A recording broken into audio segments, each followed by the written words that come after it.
All right, without further ado, let's bring in a very special guest today.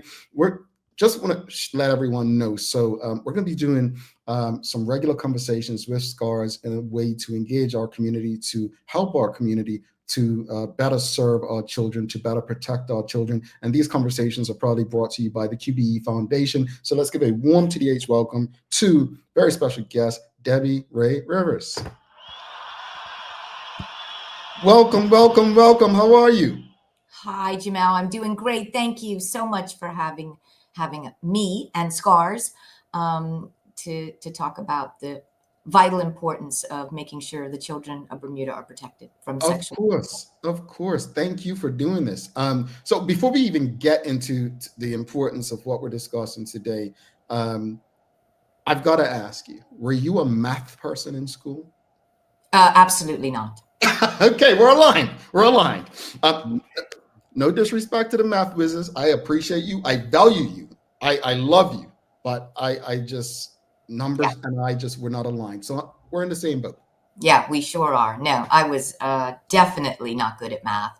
I wasn't good at many things, actually. Maybe English and psychology, but Hmm. that's about it. Yeah, yeah, yeah.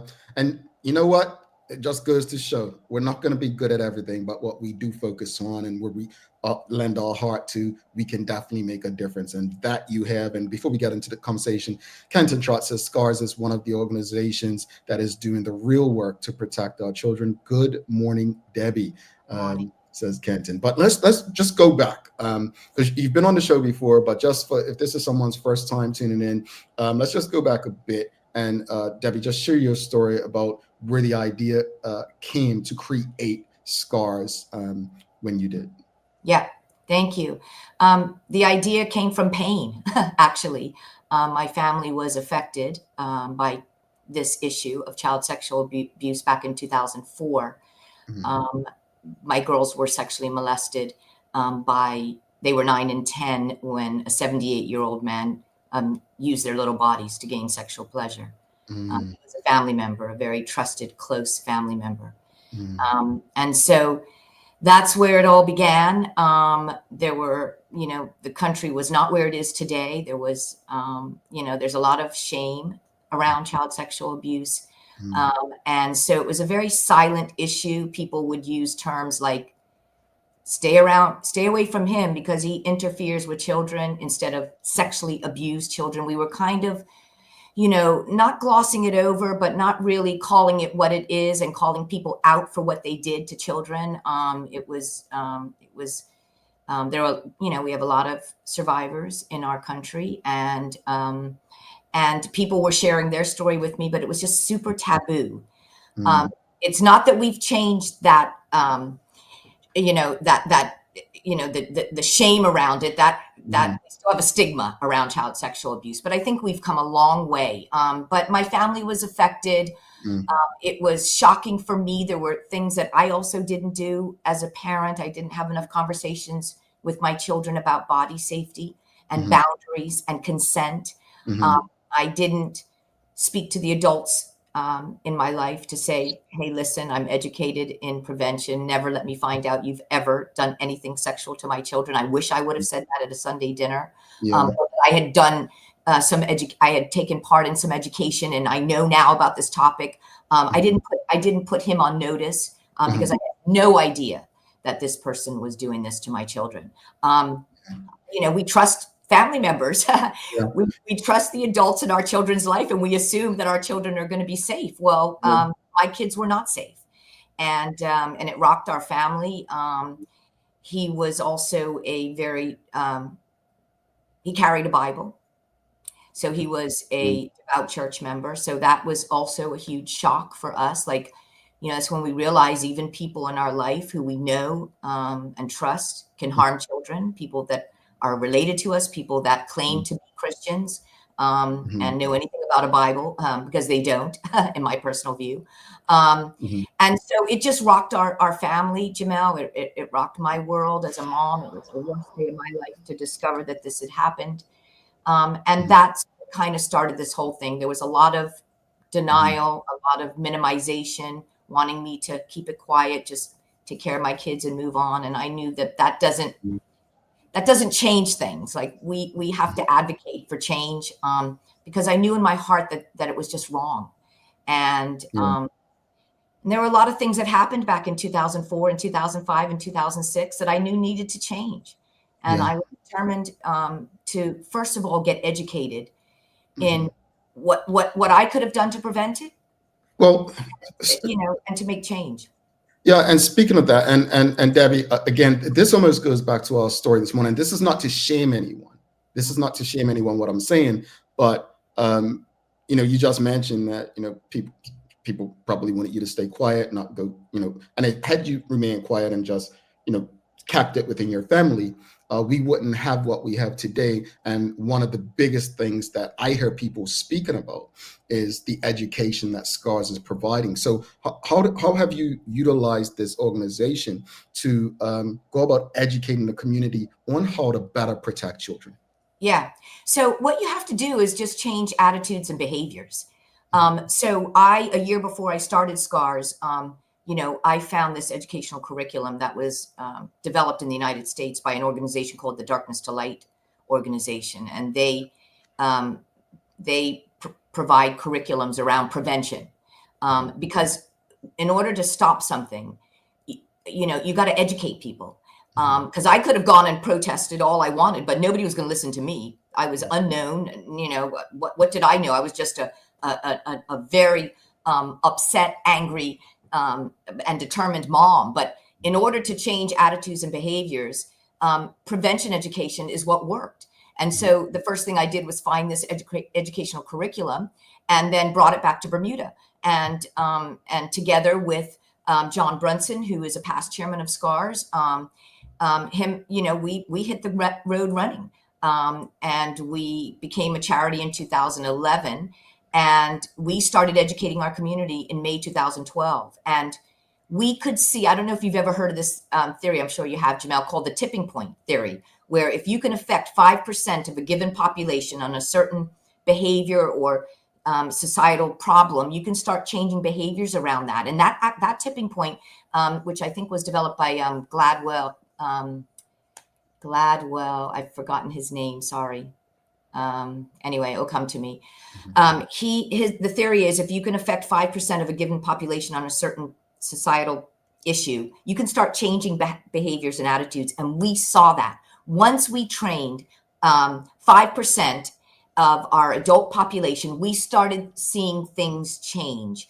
The more and more people that came into our room to be educated on prevention, what they can do to reduce the risk of kids being sexually harmed, started to change, where more and more people were getting trained. Organizations were mandating the people who serve their children to get to be provided with this education so that they can start recognizing some signs.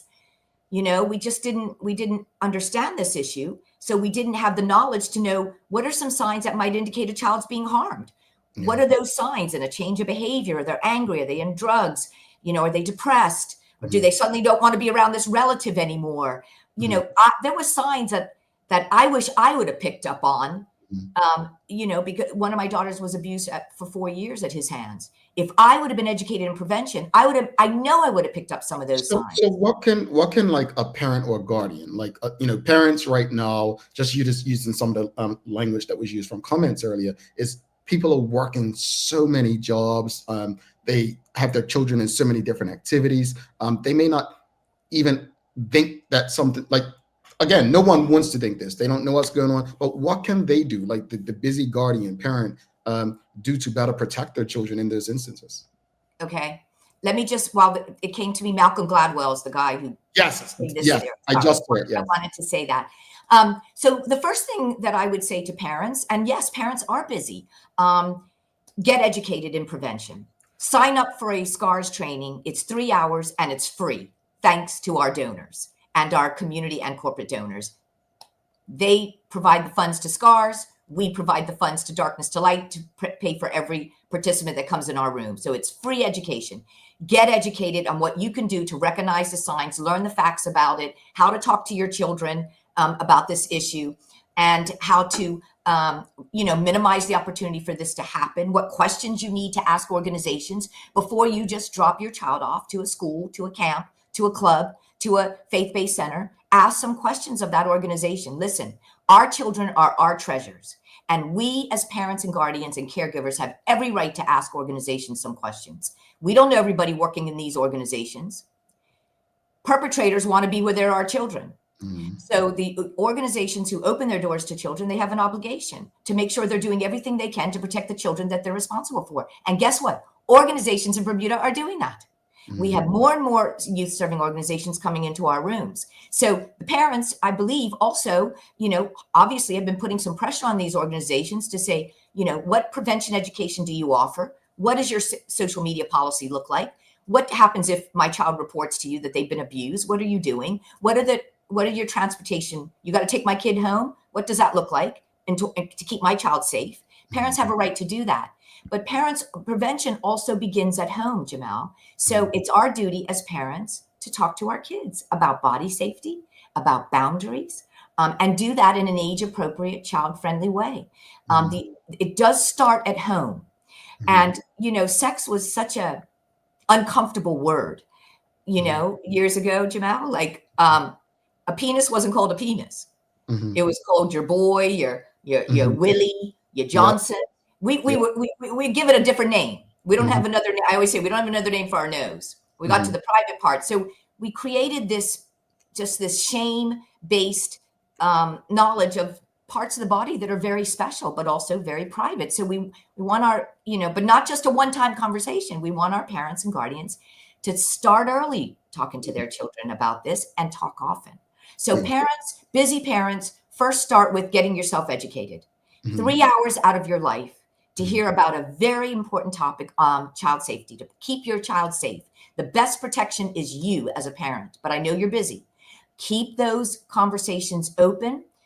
Let your child know that they can tell you anything about anyone that makes them feel uncomfortable, even if it's Uncle Johnny, even if it's you as a parent or a guardian that might cross their space of something that makes them feel uncomfortable. We should be okay with that. Let our children know. Let me know. Your body belongs to you. It's interesting because I actually said to my niece during the holidays, I said, I had a chat with her about it because, at a school, there was something that happened with a teacher that was in the news. I said, if anything happens, you let your mommy know. I didn't say let uncle know. I said, you tell your mother everything. She said, okay. But I say that because of what you just said. I think one of the things that I've read in the news is I think people fail to realize, and I think you may have said it before on something I've seen, is that a lot of it is from people close to you, right? And so the way children are raised is, we're not supposed to. And that's why I like the parenting, this new thing of parenting is not forcing children to hug someone or even speak to someone, right? I don't before it was like, oh no, that's your uncle. Go hug, give him a hug. And so, no. So even things like that I've noticed have changed, which I think is part of the education that SCARS is doing. Because you've done and I'm not saying this just because you're here, but you've done a wonderful job in making sure, like I hear people say, oh, well, are they SCARS trained? Like people, whether it's coaching certain organizations, I give you that. It's a lot. But I want to go to the audience because we do have quite a few questions. I mean, they love you, Debbie. What can I say? We've got Charles H. Jeffs II. He says, other signs or things that we should look out for to prevent this from happening. How do we approach someone who we think are doing inappropriate things with children? Yeah, interesting. Approaching that person. Or do you go to the law first? Like, how do you do that? Well, first of all, I would totally intervene in that behavior, because if I would have known what I know now, I would have said, no, my daughter doesn't want to go over there this morning. No, my daughter doesn't want to sit on your lap. Why are you putting my daughter in the front seat and you're putting your wife in the back seat? I would have been able to speak up, because the one thing about a perpetrator, they don't want to get caught. And confronting is okay. You have to, be bold and intervene in any behavior that is making your child feel uncomfortable. Now, if it's actual sexual abuse, it has to be reported. We're all mandated reporters, so we must report it. And we must remember that when we make a report about somebody who's done something to our child sexually, we are not making an accusation. We're asking for an investigation to take place. And we have fine agencies doing that investigation. The Department of Child and Family Services, the Bermudas Police Service. And then once they determine that they feel a crime has occurred, then it goes up to the Department of Public Prosecution. So we have 3 fine services determining whether a crime has occurred. And the problem with this issue, though, with child sexual abuse, is sex offenders don't do this in front of other people. Mm. There's going to be no evidence. There's going to be, unless it's social media, and then you have something to show. But there's going to be, they're going to do it behind closed doors. Mm. And so, it's hard to prove these cases. But mommies and daddies and guardians and caregivers, be that mommy, dad, or daddy bear for your child. You intervene and you let that person know, no matter who that relationship is with. Excuse me, my daughter's saying she doesn't want a hug, or my son doesn't want to sit on your lap, or he's told you 3 times to stop tickling him. Can you please stop tickling? Like, we as parents and caregivers can be the voice for our children, because that's our responsibility. To prevent it, we need to look out for a child's, behavior. We have to, I'd say the first thing in prevention is having a conversation with your child in an age-appropriate way about what they need to do to take care of their bodies. Their bodies are special and private. They don't let anybody touch, view, or take pictures of their private parts, and they don't do that to others. Very important. It goes both ways, right? We respect our spaces, and teach them the difference between a secret and a surprise. Perpetrators, I can't tell you how many stories I've heard, Jamel, of survivors, adult survivors, who said the person told them, keep the secret. It's our secret. Or if you tell, I'm going to kill your mommy. Or if you tell, I'm going to hurt your sister. Or if you tell, you're not going to get on the team. Or if you tell, you're going to have to go. One story I heard, if you tell, your mommy's going to be taken back. You're going to have to move back to Portugal. Your dad's going to lose his job. Or if you tell, he's not going to pay for your boarding school fees anymore. Or if you tell, he's going to have to go to jail. They put this onus on the children. And we as adults, a heavy burden for a child to carry. Oh, can you imagine this little child feeling it's like my fault if I tell?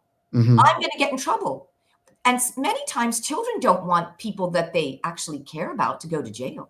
These are perpetrators. They've groomed these children. They've groomed these families. They know what to say to these people. They want to be the best at what they are, because they don't want anybody to suspect what they're doing behind closed doors. Right. Let's go back to the audience. We've got quite a few questions. Manuela John, she's asking, did the Me Too movement bring attention to child abuse, which had previously gone unreported? I would say no to that, because Me Too was more about adults, and we just stayed focused, even though it was such an amazing movement. And I'm glad that came out. But, I just focused on child sexual abuse, because the children don't have the voice, and we need to interrupt that behavior. The other thing that I would say is also helping children find that voice. Perpetrators will target children who have low self-esteem, maybe the child that's shy, maybe the child that doesn't have confidence, self-confidence, maybe the child that nobody's taken care of, nobody's watched, their family's in a vulnerable position. And so what we're trying to do is find the voice for children. That's what SCAR's focused on. But I love that Me Too movement. I was, supported it, but it really, for me personally, I didn't see where it helped our cause at all, to be honest. Got you. A lot of people, when things happen like this, I mean, you see it on social media, and again, until you're in that situation, you just don't know. Oh, I'd kill someone. I'd do this. I'd do that. But Mark Arthur C. Phillips asks an interesting question. He says, Mrs. Debbie, how did you deal with the various feelings and emotions after you discovered your children were attacked? There's a lot of emotions. First of all, shock. How did I not know this? Was there something I could have done to prevent this? There's this guilt. Why didn't I see it? How could this happen under my watch as their mother? There was anger. Why are the people not reacting the way they should? I didn't get support from everybody, I can tell you that. That wouldn't happen today because of education, I believe that. And I'm not pointing fingers, but people weren't reacting responsibly. I was actually talked out of prosecuting the person because they honestly thought it would be hard on my kids. No, my children were going to go on that stand, and I was going to make sure, in my power, especially because he admitted it, and then he changed his plea to not guilty. It looked like my kids would have to testify. In the end, he changed his plea back to guilty, so they didn't have to go on a witness stand. But my kids were going to go on that witness stand. And I wanted to see that courtroom. And so there was a lot of, and the courtroom before we thought they were going to have to go on the stand. I wanted my children to see what a courtroom looked like. That, that didn't happen years ago. Now it has. We have an amazing witness protection team and that do a great job at the Department of Public Prosecution. But a lot of things weren't happening back in 2004 and 5. So I was angry. But I was also passionate that none of this is right, but we got to get it right. So we got it right by educating. Now 14,000 people have the skills and the tools to prevent child sexual abuse. Organizations are doing the right thing. They're implementing policies. They're doing everything they can to reduce risk. Our schools, our public schools, our Department of Health, our private schools, many youth camps and clubs are doing it. They're getting educated. They're implementing policies that will protect kids, protect the staff that work with their kids. They don't want to put their staff in isolated one-on-one situations. So, they're coming into our room and you will see, and they're doing it every 3 years. The youth serving organizations, a lot of them, depend on the leader of these organizations, will mandate that the people that work with their children will come into a room every 3 years to be reminded, just like CPR. Firemen have to do CPR every 2 years. We recommend SCARs every 3 years. We don't want people to forget this, Jamel, because sexual abuse has not been eradicated. So we want people working with kids to continue to do this. But we also want to get parents in the room to do the training too, because these are their little treasures and they want to do everything they can to make sure they're safe. And that leads me, well, I'll go to the audience real quickly because it kind of ties in with my next question. But Charles A. Chefs II is asking, how do we make it mandatory for there to be background checks on all adults who are part of an organization with children? And my ties into my last question, which was, are there any laws that could help better protect our children that we should be considering? Yeah, I think this is a policy within youth serving organizations. And it really depends, like I said, on the leader of that organization who will take child protection seriously. I honestly don't think there's a law that requires every single youth serving organization, which is whether that is I know with the Department of Education, it's a policy. I know with Warwick Academy, Summersfield Academy, BHS, the private schools, Bermuda Institute. I know that that's a policy and I'm assuming they're collecting those certificates and keeping records of who's been certified every 3 years. SCARS certainly has a record of everyone who's been SCARS certified. We can unequivocally tell you, 14,000 names in a database of who's been SCARS certified, but it's up to the youth serving organizations to make that a policy. I would like to see it a law, homeschools everybody who works with kids. Any organization should be mandated to do prevention education. I'm not saying Darkness to Light Stewards of Children is the only one out there. I know a lot of organizations do other ones, and hopefully they will change attitudes and behaviors. Hopefully those other prevention educational tools will dictate policies that they can put in. But I would say to any organization who's going to open their doors to children, go to the SCARS page, scarsbermuda.com website, go to the page that says resources, the title that says resources, and arrow down to resources for youth serving organizations.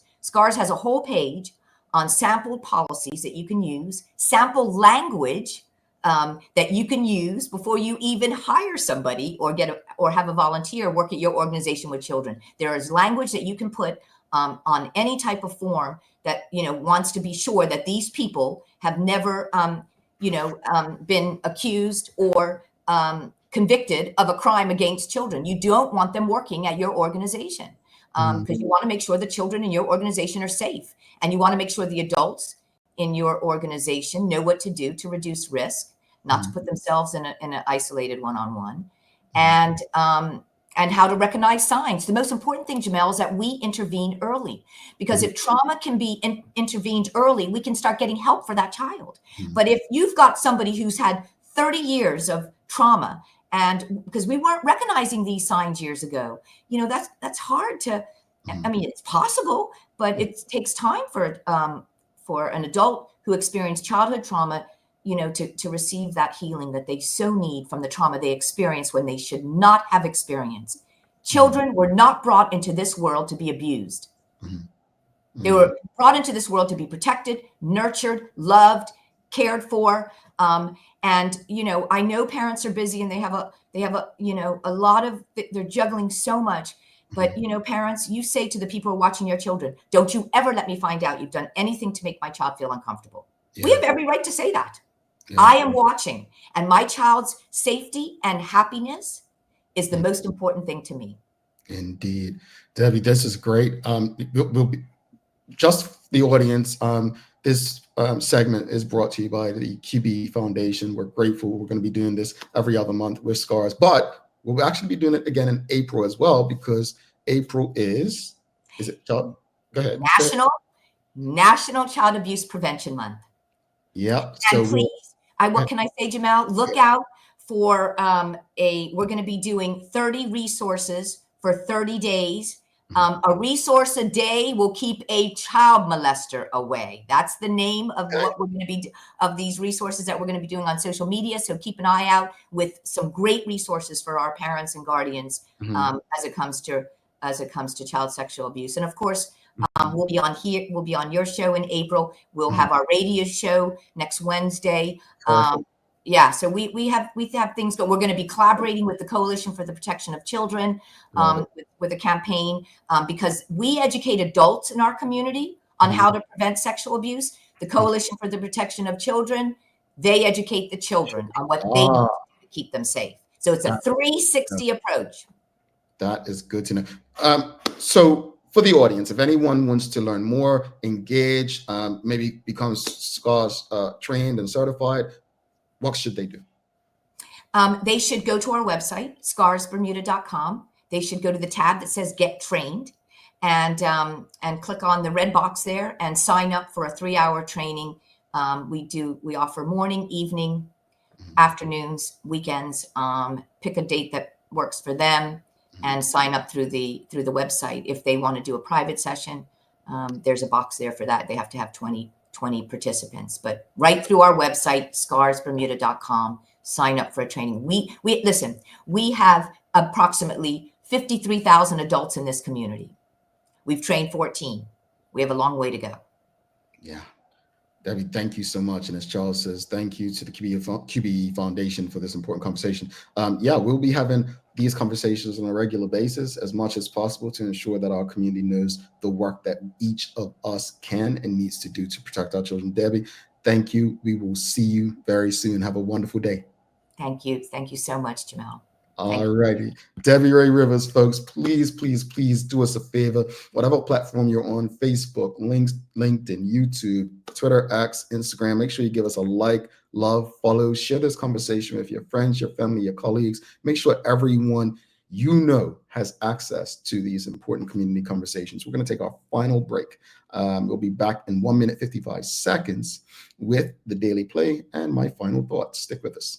Looking for the best care for your pets? Nova's Ark Feed and Supply has everything you need, from top quality foods to toys and supplies. We've got it all. Join our frequent buyer program and earn rewards every time you shop. Plus, we've been awarded the Clever Customer Initiative program for helping you save more. And don't forget, we open an hour early on Saturdays so you can get a head start on your pet care. Visit us today or shop online for easy pickup or delivery. Your pets will thank you. Join us as we celebrate 5 years and 1,000 plus episodes of community conversations on Bermuda's Daily Talk Show. The Daily Hour Gala takes place on April 26th at LF Wade International Airport. For more information and advance tickets, please send an email to admin@bermudacommunications.com. We look forward to celebrating all that's great about our community with all of you. Did you know 3 out of 4 people say that they have a good understanding of life insurance? But do they really? When asked how much the yearly cost would be for a 20-year, $250,000 level term life insurance policy for a healthy 30-year-old, 80% overestimated the cost by 5 times the amount.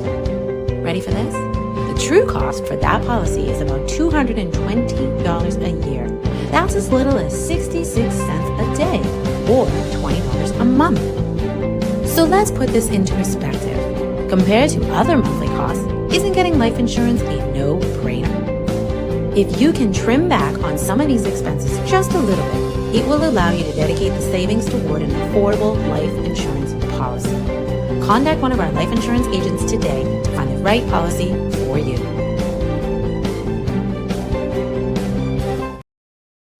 All right, welcome back. Thanks again to Debbie Ray Rivers from SCARS and the QBE Foundation for ensuring that we can have that conversation, these conversations with you on a regular basis. Thanks again to the BAC group of companies, Medical and Lindos, for ensuring that we can have the Daily Hour happening to offer this platform to have such conversations. And thank you to all of you. If you haven't already, make sure you give us a like, love, follow, share the conversation with your friends, your family, your colleagues. It's the Daily Hour. I'm Jamel Hartman, and it's time for the Daily Play, brought to you by Bermuda Trivia, now available at stores throughout Bermuda. Follow Bermuda Trivia on Facebook, Instagram, Twitter, X, and TikTok to find out why it's Bermuda's favorite trivia game. All right, audience, it's music today. Are you ready? Here we go. All right. What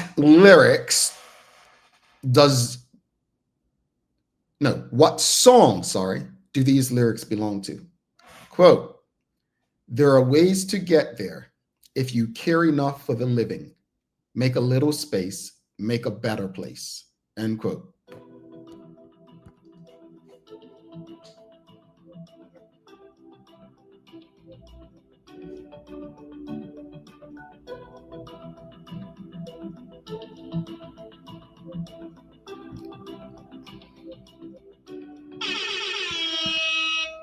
I think Stacey Ann Brown, she got it.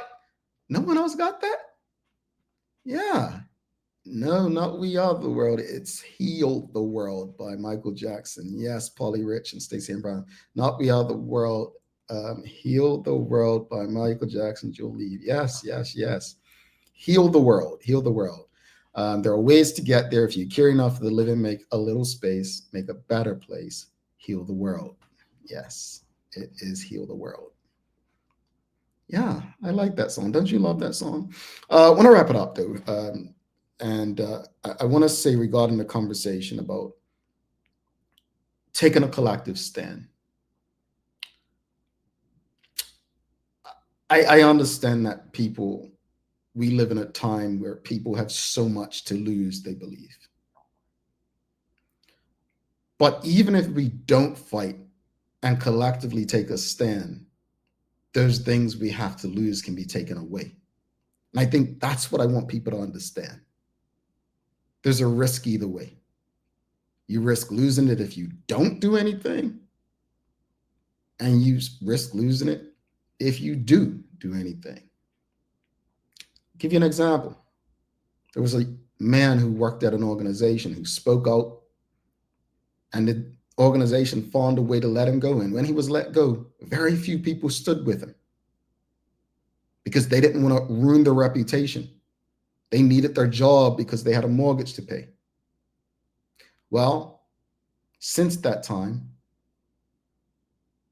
10 of those people who refused to stand with that man met the same fate. The lesson in that, if you don't stand together when you see wrong, there's going to be no one to stand with you when you need them. The risk is not one way or the other. There's risk in both. In both not doing anything and choosing to do something. As far as the conversation with Debbie Ray Rivers from SCARS, I'm going to quote WKD Lama here. The community needs scars. Thank you for your service. Look, that conversation is not easy to have. It's not. And the thought of someone taking advantage of a vulnerable child should bother us all. So my hope is that for those who do have young children in their lives, talk to them often, ask them questions. And I think someone said earlier, make yourself approachable to children where they feel like they can have these conversations with you about anything. That's how we get through this together. All right. Time for daily inspiration. All right, let's pick out a quote. I'm just going to go to a page for you and we're going to see. All right. Well, this is what it landed on. And this is from Jesse Jackson, a civil rights leader and a one-time presidential candidate. And the quote goes like this, very short and to the point. Quote, we must turn to each other and not on each other. How fitting that it landed on that quote based on today's conversation. Folks, do us a favor. If you haven't already, make sure you purchase your tickets soon. The price will increase as of April 1st. So get your tickets to the gala. It's going to be a night of celebration. We are going to be having fun as we honor some of our community partners, and we honor someone who has made great contributions to the media space in Bermuda in Glen Blakeney. Don't forget to subscribe on our website, follow us on all of our social media channels to stay up to date with all that we have going on. Help us grow beyond the mic as we do our part to continue to improve our community. Thanks again to our partners, the BAC Group of Companies, Medical House, Lindo's, and People's Pharmacy for ensuring that we can do this with you on a daily basis. As always, we appreciate you, we love you, and we thank you for making us part of your daily routine. If all goes well, we'll be back to do this again with you tomorrow. I'm Jamal Hartman. Please do make it a great and a safe day. We are out. Peace.